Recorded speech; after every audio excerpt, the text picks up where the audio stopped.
So I know the quality of this is not as good as a video that you're about to see. Filming this on my iPhone, I'm actually getting ready to film another video. But I'm also in the process of editing the video that you're about to see, and I felt compelled to come on and do kind of like preface the video. There have just been like several things that have happened that have been really kind of like profoundly reframing and reshifting my perspective on eco beauty and my consumerism habits. The first is I have watched all of Kimberly Clark's anti-haul videos, and they are just profoundly like mind shifting. It's one of those things that someone who articulates that stuff like that almost gives viewers who are compelled in that direction permission to also be more vocal and outspoken about blatant marketing and consumerism in the beauty industry. So I've been thinking a lot about that. Then there has also been the sort of flurry and controversy over May Lindstrom increasing her prices. And it's something that I kind of want to talk about a little bit more because I have quite some nuanced thoughts on it, and not to, trash the brand or call her out or anything. And I don't think that this is like a singular issue to May Lindstrom and that brand, but in particular pockets of the eco beauty space. I did an Instagram post on this, and I think that it sparked some interesting conversation. And I think a lot of people are kind of on the brink of an eco beauty revolution, so to speak. And I've just been very compelled recently to start articulating that stuff more and start moving in that direction, which is very atypical for someone that makes YouTube videos or as a blogger or whatever. So I do still want to put this video up. Even as I have been watching the footage back and editing it, I'm kind of like seeing it through a new lens after sort of the anti-haul concept in mind. And that's not to say that I don't still love beautiful products and I won't still spend money on beautiful beauty products, but my perspective is changing. Just keep that in mind as you watch this video, which is basically sort of like a beauty inspiration wish list video when I was at Credo in San Francisco. So I hope you enjoy it, and I hope that you're interested in this sort of evolved, continuing conversation. As promised in my last video, I decided to just do a separate video telling you everything that I felt super inspired by when I was at Credo. If you want to hear more about what I got up to in San Francisco and watch me do my makeup, then I'll link that video up here for you. So this was my second time in a Credo. When I was in New York for Indie Beauty Expo over the summer, last August I think, I went to Credo. And then I also went to CAP, and I did a video talking about the brands that I was most interested in. So this is going to be sort of like another variation of that video. Hopefully it'll be quick because I only took it's like less than 10 products. But let me just talk you through what I felt most drawn to. And I'll be inserting the pictures split screen so you can see them. I'm gonna count up actually how many things are here. Okay, a little more than I thought. I have 13 things, and then there's one thing from International Orange. Let's just get started. So the first thing that caught my eye is by the brand La Tierra Sagrada. And the thing that I was most interested in is the treatment, which I think is like a hair mask. Now, I don't really have any hair masks currently. It's a category of product I am on the lookout for. Ooh, it has ayahuasca vine sacred plant essence in it. So the first thing I noticed, I was drawn to it because it's a treatment mask, and which I need, or I think that I need for my hair, and it smelled incredible. It smelled so good. And when I'm looking at the ingredients, I understand why it has Palo Santo in it, rosemary, meadow foam seed oil, babassu oil, coconut oil. You're just supposed to apply it on dry hair or towel dried hair. Leave on treatment for minimum 1 hour. For extra healing, leave overnight. Shampoo out 1 to 2 times and proceed with conditioner. So this would be kind of in lieu of a hair oil, I think. It's $44, although the first ingredient is coconut oil, and it's got a very small ingredient list, but I don't know. It's on my wish list, I think. I was very intrigued by it. They also do a shampoo and conditioner and a sea salt spray, so maybe I just kind of would like to try the whole line at some point. Okay, next thing on my list are 3 products from Tata Harper, because as we know, I'm having a moment with Tata Harper. The thing that's probably highest on my Tata Harper wish list is the Boosted Contouring Eye Mask, and this is totally a Carolyn Hirons inspired product, Lust. It looks beautiful. It's quite expensive. It's $120, but everything I've heard about it, it really does give a quite immediate lifted appearance to the eye. A budget alternative to this, I think, is something like the Honest Hazel Eye Gels, which I personally really, really enjoy.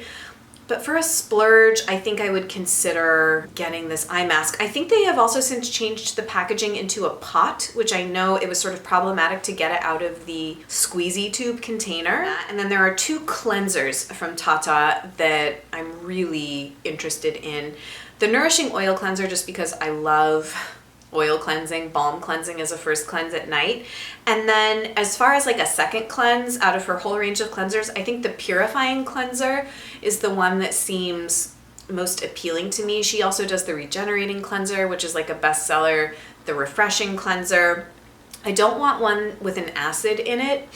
And I think the Purifying Cleanser is good for all skin types, doesn't have any acid in it, and yeah, it just looks quite appealing. Next thing that caught my eye, solely because it has cardamom in it, is the Fig and Yarrow Cardamom and Coffee Body Scrub. Now, I don't need this at all right now. I have actually just started using my Red Flower Ginger Grass Bamboo Scrub, which is not a coffee scrub, but it almost kind of like feels like one in a way. And I think I probably, before this Fig and Yarrow one, will be trying the Red Flower Lemon and Coffee Scrub, but I'm just nuts for anything with cardamom in it. The Earth to Face Cardamom Body Butter was in my last round of what I felt inspired by visiting these boutiques. Okay, so there's two Infiore products. One was at Credo, one was at International Orange, and I'll just throw it in.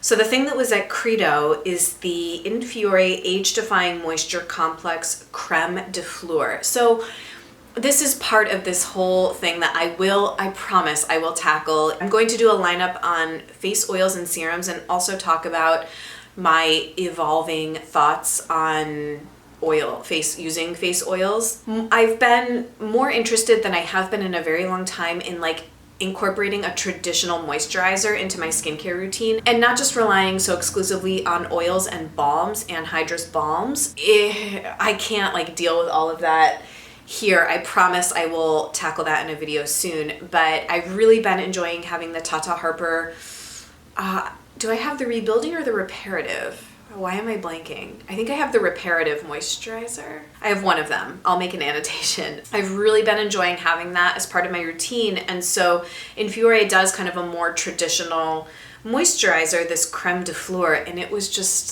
super, super beautiful. Every time I'm around Infiore products, I feel just so inspired. Like they're the definition of inspiration to me.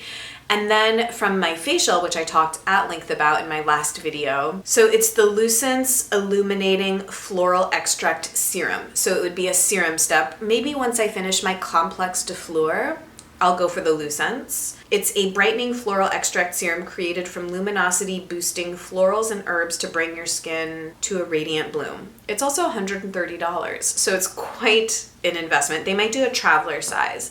But in the Infiore facial, they have like a high-powered, kicked-up version of Lucence that they use as a step in a masking routine as part of that facial. But you can buy this over-the-counter or consumer version of Lucence. And then also on my Infiore wish list from the last time I was at International Orange is the Soleil Fleur Before Sun treatment. And so maybe I'll invest in this prior to this upcoming summer season. This one is $120, and it's a powerful antioxidant and protective guard against UV and free radical damage to achieve protected, balanced, bright, healthy skin. If I were to prioritize these Infiore purchases in my head, it would be the cream probably right now. It's kind of more of like a fall winter purchase. The Soleil Fleur as we're entering summer, and then Lucence, probably maybe at the end of summer would be a good time for Lucence after you've already kind of been exposed to a little bit more sun and maybe you're dealing with pigmentation or something like that. Okay, then I snapped a shot. This is not a very good picture, I'm sorry, but I swatched and played around with all of the RMS pressed eyeshadows, and truthfully, I wasn't super interested in them until I saw my friend Sam from Sam at Home do like literally one of the prettiest eyeshadow looks on her that I've ever seen. I think it's like, I don't think I could pull it off because she has these like really beautiful light green eyes and like pale skin. And she used two of like the pinky kind of mauvey plummy shades. I don't even know which ones she used exactly. I'm gonna have to go back and check. I think 19 was one of them though. They looked so pretty on her. I was just like totally inspired seeing her do that look. I'll link that video down below if you want to go check it out. But this trifecta of colors, 12, 13, and 19 Garden Rose, I just thought were so pretty. So while I'm not even sure if I can pull them off, I think if you have green eyes and like the right complexion to pull off those red toned colors, oh my God, dying. I think it'd be so pretty for spring. And I have to say, swatching the shadows, I was quite impressed with the texture. They were very, very soft. It almost reminded me, honestly, in texture of the Becca pressed highlighters, that like very creamy, bordering on being honestly like kind of crumbly texture. They were just extremely like silky and soft and like a kind of like thick feeling. They were very, very pretty. So I don't even wear eyeshadow, but I would consider maybe picking up a couple of them. Okay, the next product that I know I hear a lot of people talk about, the Gressa, what are they called? They're a cream eyeshadow. Eye tints? I don't know what she calls them. There's 3 colors. The one I'm most interested in is this color Obscure. It's like a deep, deep purple that I think would be, I mean, it could be a super pretty smoky eye look, but I also think it could double as an eyeliner and be super pretty. These had a very strange texture. It was like, I put my finger on it and I felt like I barely touched the product and I was gonna pick up like nothing on my finger, and then it was like my tip of my finger was like fully saturated with color. They swatched very nicely.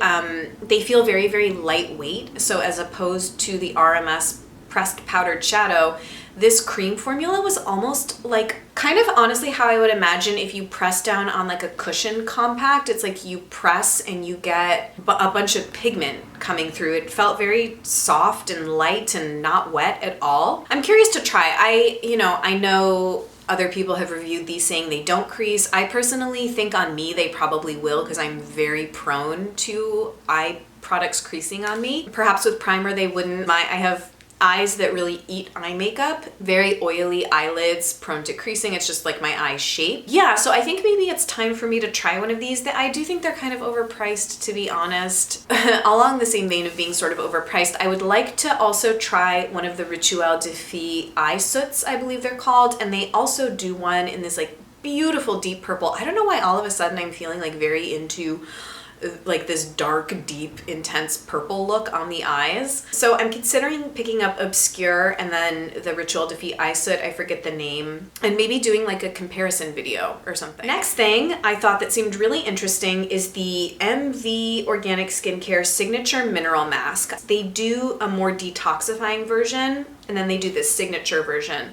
I like that it's powdered because these sorts of masks last forever and you can customize them with different mixing mediums. So I really like the versatility of that kind of product. I've never tried anything from MV Organic Skincare. I think I would like to. They seem to be pretty well reviewed, honestly. They seem to kind of be in the camp of being quite gentle. They remind me of something perhaps like Tammy Fender, perhaps like Pie, airing a little bit more like clinical as opposed to just like luxury beautiful. So I'm like a mask junkie, so this will probably find its way to my life soon, I hope. Then I snapped a photo of a couple fragrances that I thought seemed interesting. So Lil Fox does 2 rollerball fragrances, an Egyptian lotus and a moon blossom, and I liked the moon blossom more for me personally. It has notes of sandalwood and neroli. I love a rollerball perfume like this, especially for eco formulations, because it's nice to touch up throughout the day. And then I'm always forever drawn to this brand, Virid Botanicals. They've been around for quite a long time. The person behind Virid, I think her name is actually Virid. I just think she has like a very beautiful execution, brand execution. And I've always loved the way her products smell. I think they're formulated beautifully. They remind me slightly of Infiore, but a different vein. Infiore is more like floral perfume seduction. There's like an earthier quality about Virid to me. And so she does 3 different perfumes, a blue violet, deep citron, and signature scent. The signature scent and the blue violet I really like. In fact, I think I may have even mentioned these in the last video of this ilk that I did, but I still am inspired by them. So my battery is running out. Let me end with 2 quick red flower products. I love this whole range that they do. It's the same range that the Arctic Berry Cloud Milk Cream is a part of. So they do an ionizing Vita flower mist that was quite lovely. I tried it. It's unlike other toners or mists that I have that tend to be mostly floral. This is kind of like a cooling, non-floral spa type of water. It was just really nice. I basically want like this whole red flower nature range. I love everything about it. So I also snapped a picture of the exfoliant from that range that I really like. I can't remember the exact name of it. Oh, and I see sitting on top, they also do a Rose Camellia Plum Soft Water Mist. So they do, and that's part of the Red Flower Japan range. So I think it's different than the Red Flower Nature range. So the Red Flower Nature range is like my bliss. So I could have kept going and I probably could have stayed in that boutique all afternoon, but I was with my sister and cognizant of her not being as crazy as I am about this whole world. But it was super fun to be there. Highly recommend if you are in New York or San Francisco. We're so used to shopping online for these products. It's really amazing to have these boutiques offer the kind of in-person shopping experience. So it's really like a slice of bliss to be in there covered in just like beautiful eco beauty products. So I really hope you enjoyed this video. I would love to hear what you're feeling most inspired by. I guess let me know in the comments too what you think should be my top priorities from what I just showed you here today. I'd be curious to hear your thoughts and like kind of help me focus and edit and develop a game plan for what I should acquire when, all of this, and kind of be mindful of purchases, I guess. And I'm still planning to do an anti-haul. Thank you for everybody that gave me that feedback. I'm babbling and rambling. Thank you so much for watching, and I'll see you guys really soon. Bye.